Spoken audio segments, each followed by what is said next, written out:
La création d'un bloc d'esquisse peut se faire à partir d'une seule entité ou d'une combinaison de plusieurs entités d'esquisse dans le but de les manipuler plus facilement par la suite. On pourra s'appuyer sur ce bloc afin par exemple d'effectuer un schéma de principe avant de lancer l'étude complète d'une pièce ou d'un ensemble.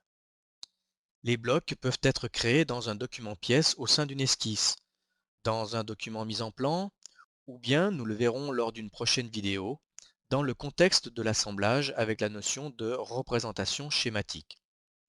Donc à partir d'un document pièce, j'esquisse deux formes afin de réaliser une articulation.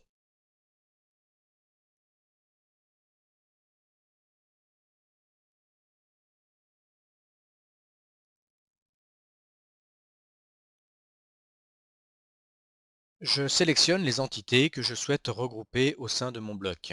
Puis je prends la fonction créer un bloc dans le menu temporaire ou bien dans la barre d'outils bloc ou bien encore dans le menu déroulant outils, bloc, créer. En déroulant le Property Manager, je peux référencer le point d'insertion en faisant glisser le repère bleu sur le point souhaité. Cette origine matérialise le point par lequel sera inséré le bloc dans le cas où il serait réutilisé par la suite.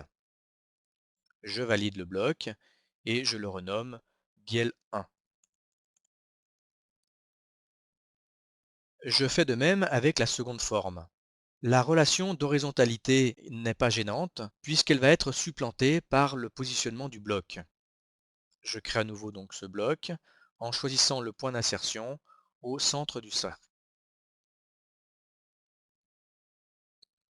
Je valide et je renomme ce bloc Biel 2. Le fait de renommer les blocs n'est pas obligatoire. Notez la couleur des entités d'esquisse regroupées au sein des blocs qui est passée au gris. Ensuite, le positionnement de ces blocs se fait par des relations d'esquisse classiques qui sont appliquées aux blocs et non aux entités, segments, points, arcs, etc. Je mets une coïncidence entre les deux points de centre des bielles. Et enfin, j'aligne avec une relation d'horizontalité ce point et l'origine.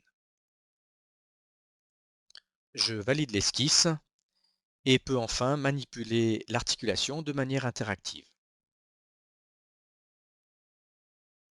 Ces blocs d'esquisse pourront être réutilisés dans les mises en plan et les assemblages dans le cas où ils auront été enregistrés.